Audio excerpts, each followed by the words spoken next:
Dieu t'appelle à poser des actes prophétiques. Si tu me suis depuis plusieurs semaines, tu sais combien j'aime parler des actes prophétiques que j'ai eu à poser concernant ma maternité. Alors, bienvenue sur cette nouvelle vidéo. Je sais que tu vas pouvoir apprendre à poser des actes de foi. Alors, installe-toi pour découvrir le contenu de tout ce que j'ai à te partager par rapport à ce sujet. Alors, bienvenue sur cette chaîne Grossesse et Foi. Je t'invite à t'abonner, à liker et à partager cette vidéo afin de soutenir cette chaîne pour que plusieurs mamans puissent bénéficier de ce contenu édifiant.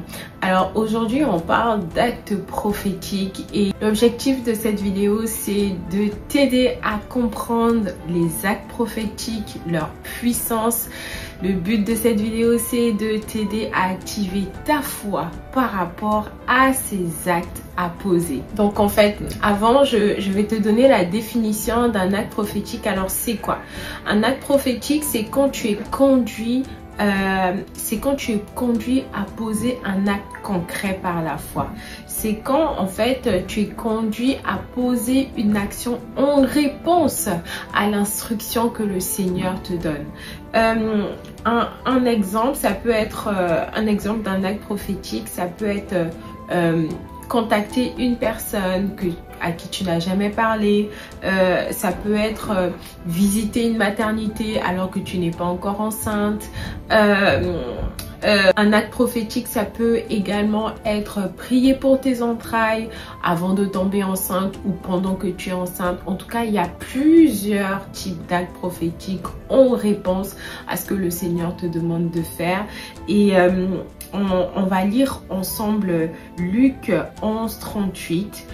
Là, on parle de Marie. On parle de Marie quand elle a reçu la visitation de l'ange qui était en train de lui annoncer la venue de Jésus. Et en fait, on sait que Marie n'était pas encore mariée et qu'elle était fiancée. Donc, dans ce contexte un petit peu délicat, on va découvrir ensemble sa réponse. Donc, Luc 11, 38, Marie dit: « Je suis la servante du Seigneur. Qu'il me soit fait selon ta parole. » Déjà, si on s'arrête juste là, je trouve que c'est une affirmation de foi. Je trouve que c'est une déclaration forte parce que Marie vient d'apprendre qu'elle va devenir enceinte avant son mariage. D'accord? C'est avec le contexte dans lequel elle vivait, elle risquait quand même la lapidation. Et en fait, malgré ça, même si elle ne comprend pas, elle déclare qu'elle est la servante du Seigneur. Et elle accepte aussitôt d'obéir. Parce qu'elle accepte d'obéir, l'ange qui a accompli sa mission s'en va. Et elle ne s'arrête pas tout simplement à cette déclaration prophétique. Elle va plus loin, elle pose un acte prophétique. La suite du verset dit: « Dans ce même temps, Marie se leva et s'en alla en hâte vers les montagnes dans une ville de Juda. Elle entra dans la maison de Zacharie et salua Élisabeth. » Et donc dans la suite du verset, on sait qu'elle va rester avec Élisabeth. Pourquoi c'est un acte prophétique? C'est un acte prophétique parce que elle vient d'avoir la visitation de l'ange qui lui dit qu'elle va être enceinte. Elle se dépêche pour aller à la rencontre de Élisabeth alors qu'elle n'a aucune sensation de grossesse en elle. Elle n'attend pas. Et pour moi, c'est vraiment un acte par la foi parce que elle n'a aucun signe. Elle n'a aucun signe physique que ce que l'ange a dit va véritablement s'accomplir. Et pour moi, je considère que un acte prophétique, c'est vraiment un acte qui est une démonstration de foi. C'est un acte qui fait un transfert de l'invisible vers le visible. C'est un acte qui fait appeler ce qui n'existe pas encore à l'existence. C'est ce qui se déclenche en fait. C'est ce qui se passe en fait quand on pose un acte prophétique. On envoie un signal à Dieu en lui disant « Traite-moi selon ta parole ». On envoie un signal en disant « Seigneur, j'ai entendu ton instruction, je fais ma part et je te laisse faire le reste ».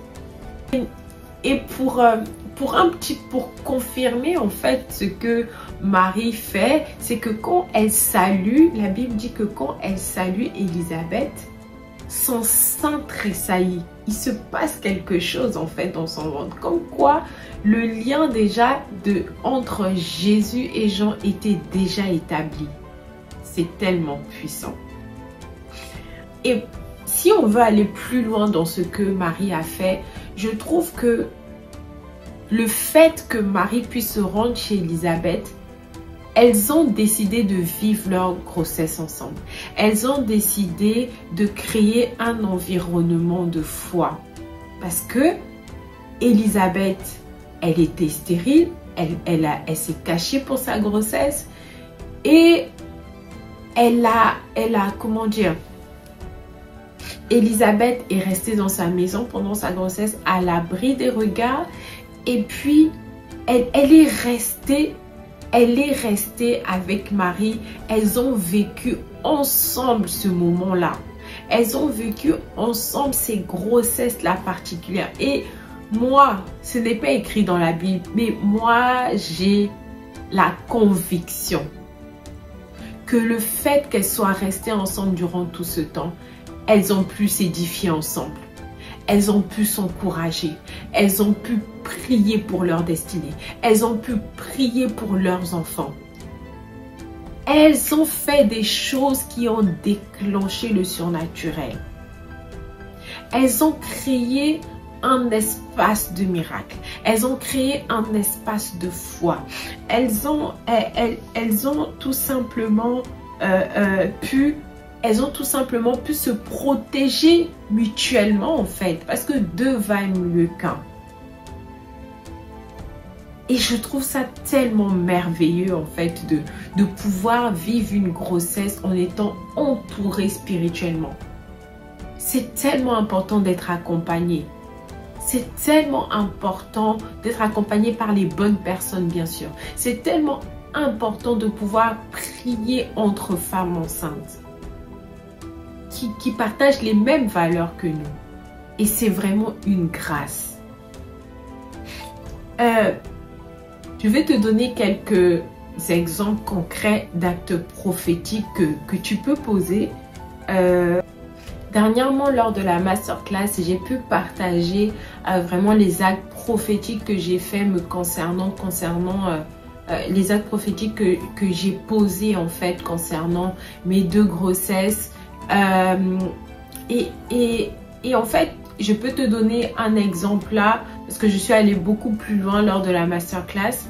Mais je peux te donner quelques exemples rapidement. C'est que un acte prophétique que tu peux faire, c'est relié à des déclarations, d'accord? Concernant le verset que le Seigneur te donne par rapport à cet enfant, c'est important de demander au Seigneur. Quel est le verset rattaché à la destinée de mon enfant? Tu lui demandes la direction. Et tu peux écrire une lettre. Tu peux écrire une lettre ou si tu as le journal de grossesse, tu peux l'écrire également dans le journal de grossesse où j'ai réservé un espace dédié à ça. Tu écris une lettre en écrivant ce que tu penses que le Seigneur va faire avec ton enfant. À chaque fois que tu reçois quelque chose, tu le notes. Et quelle bénédiction ça va être pour toi et pour lui de pouvoir lire, de pouvoir le découvrir par la suite. Et n'hésite pas tous les jours, à chaque fois que tu penses, de prier pour ton bébé, de déclarer des paroles, de de proclamer la paix, de proclamer la joie, de proclamer la sagesse tout simplement pour ton enfant. N'hésite pas à m'écrire en commentaire ce qui a pu t'aider durant cette vidéo ou à nous partager un témoignage tout simplement comment le Seigneur t'a parlé. Je prie que tu puisses collaborer avec le Saint-Esprit pour savoir quels sont les actes que tu peux poser par rapport à ta grossesse. N'hésite pas également à parcourir les autres vidéos que j'ai pu faire à ce sujet. Je te dis prends soin de toi, sois béni et à la prochaine vidéo.